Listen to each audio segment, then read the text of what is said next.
What's up, Dirty Cones? Cody and I are back. I guess we'll call it the Batmobile. Back in the car. Life is good. It's a wonderful Abyssmas. There was a couple of Abyssmas miracles going on lately.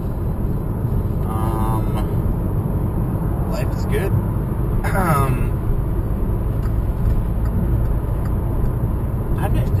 So Princess Leia died yesterday morning, and then her mother died last night.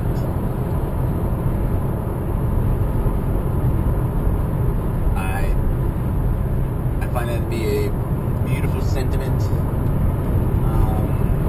I can fully understand it. That, you know, what are you gonna do? That's some love, you know. These couples, you know, they're married forever and ever. You know, when one dies, you know, Johnny Cash, June Carter Cash.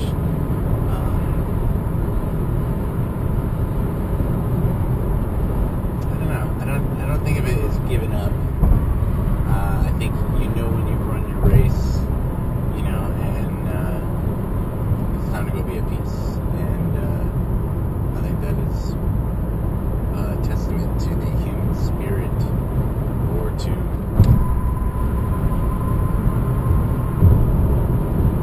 people. Just fresh air today. All right, I don't think I usually give out fresh air, but I do like Terry Gross. She's pretty awesome. Did a interview with Francis Ford Coppola. He has released his notes from The Godfather, and talk about a good movie. And I mean, so you're saying for him the story of The Godfather is succession, and for me, I see the succession, but for me, it's the relationship between a father and a son, and you know, he's trying to do the best he could for his sons, and you know, there just wasn't enough time. I think that the scene for me in The Godfather is Michael and the Don are sitting in the garden, and Don's going over, you know, what's gonna happen, who's gonna attack him, you know, what to do, how to do it, and it's just a beautiful scene, you know, between a father and son, and it reminds me of my grandfather and me, and not that we're mafiosos, but hanging out with my grandfather out in the garden like that, same pants and everything. So I don't know, I used to play with him in the garden, you know, as a young child, and so that scene for me was really, it hit home on two levels, you know. And so when he's telling him, you know, there just wasn't enough time, like, you know, he just was Senator Corleone, you know, President Corleone, you know, he had all these plans and dreams for his son, and as a father, you know, you want your kids to be bigger, better, faster, stronger than you, just like, you know, you guys should be bigger, better, faster, stronger than me. And as a parent, you'll never be right. You're never be like, you know what? I'm a good parent. I'm doing a pretty good job. Never in your life are you going to say that. You're going to be like, dude, I suck. But I'm doing the best I can. You just keep hoping and doing the best you can. I think that's all anyone can ask of you. There's no book that says, hey, this is how you raise kids. There's no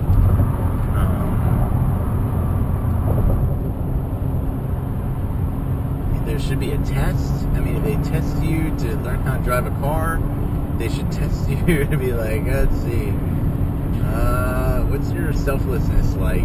What's this? You know, can you think without any sleep? There you go. I was prepared for seer, because I had a child and stayed up all night with them. It's like, all right, we're good to go. Yes, I oversimplify things, but it amuses me as I think it amuses some of you. So, all right, so Carrie Fisher, and then her mom, Debbie Reynolds, died yesterday. And then the day before, George Michael passed, which most of you guys are like, who? Musician from the 80s, 90s, got in trouble a lot, but probably was unapologetically, completely and totally true to himself. His music wasn't bad. I liked the Limp Bizkit version better, but you know what? They're both good songs, so I'll give him that. Dude had a good beard, good hair, good fashion sense. Just hardcore, but so it's coming out now that he would donate money to all these causes, but only on the condition of his anonymity. And so, like, now that it was, hey, I needed a surgery and he gave me the money, or this school needed this, and he, so that's pretty cool that he did that. So he was a good guy to begin with, but I think that gives him a little bit more stand up. That he helped people. Was really big into helping people with music instruments and stuff. So, so it is Abyssmas.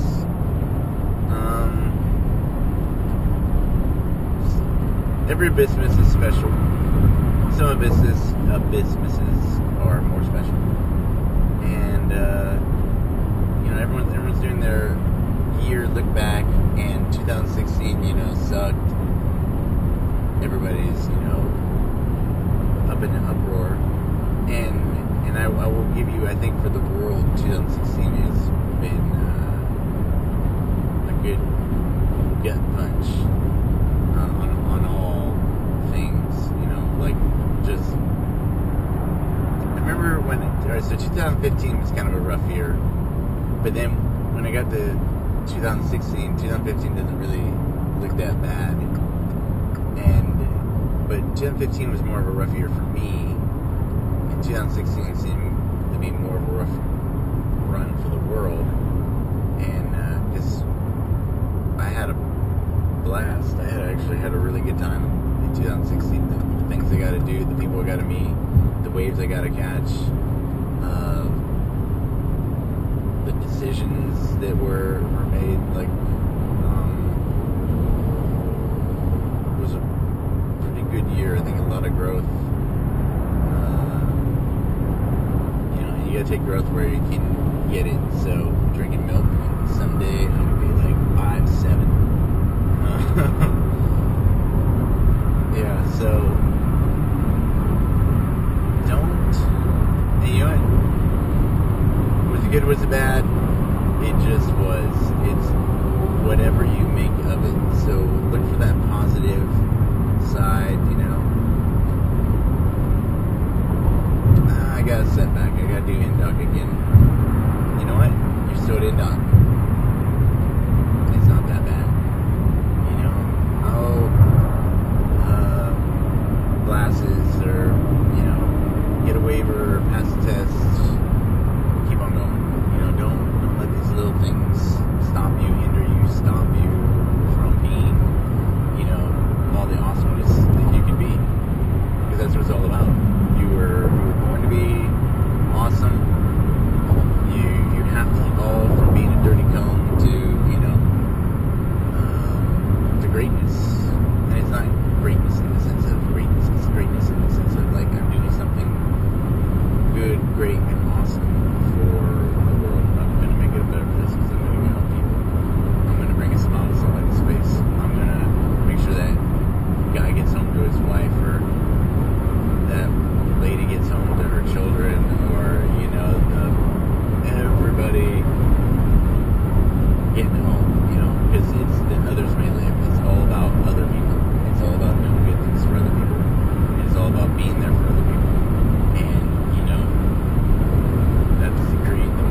best you can be. So, yeah, so flip that frown upside down. Jocko's been on fire lately. Oh my God. I just want to hug that man, and, you know, he's beautiful.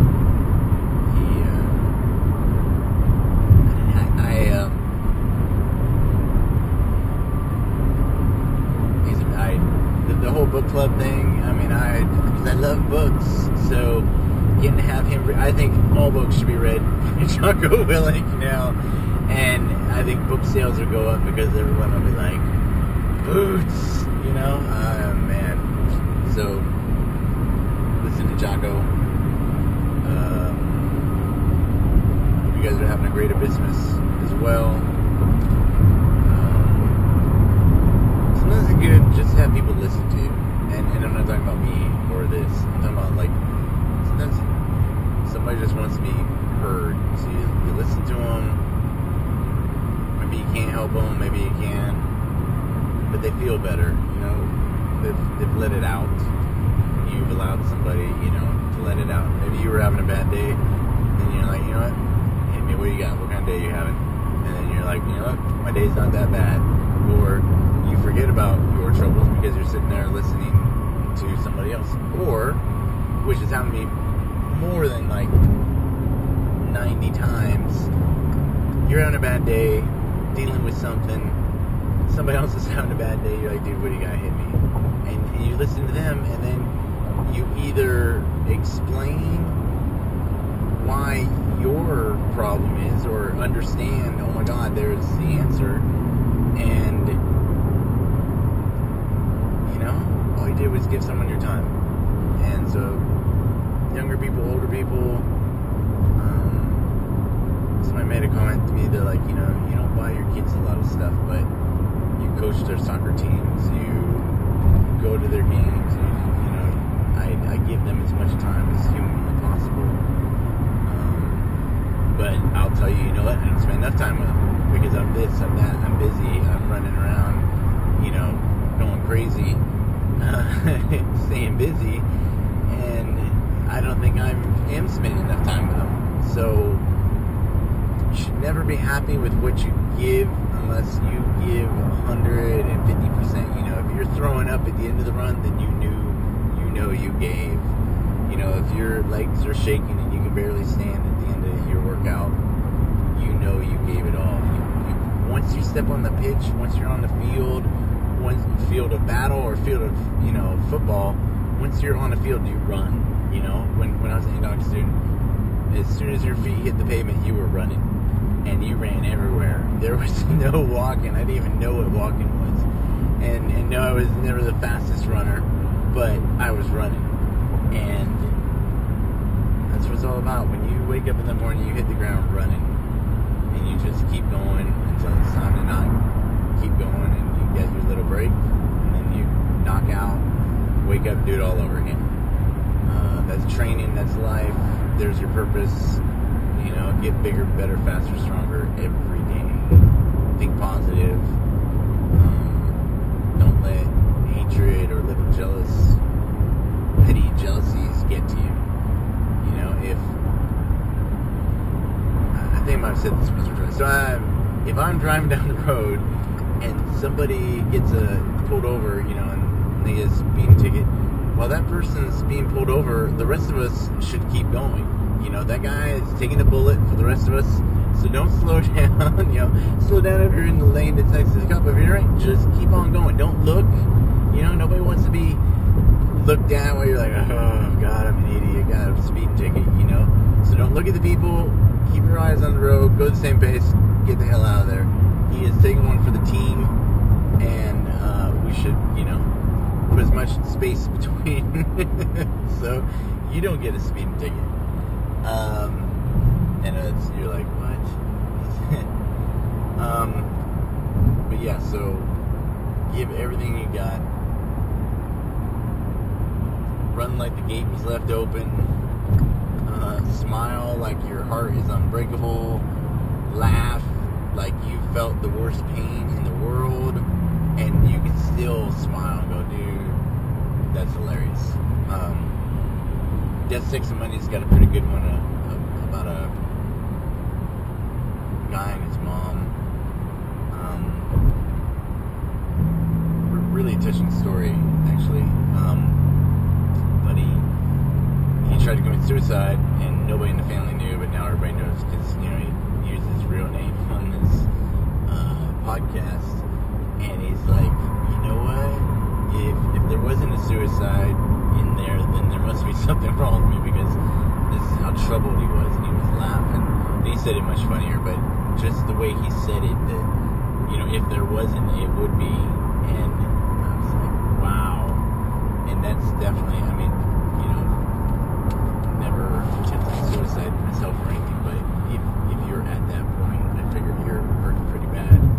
So for them to be able to make a joke like that about it was like maybe time and distance, or maybe just acceptance, or a great sense of humor, and he was pretty funny. So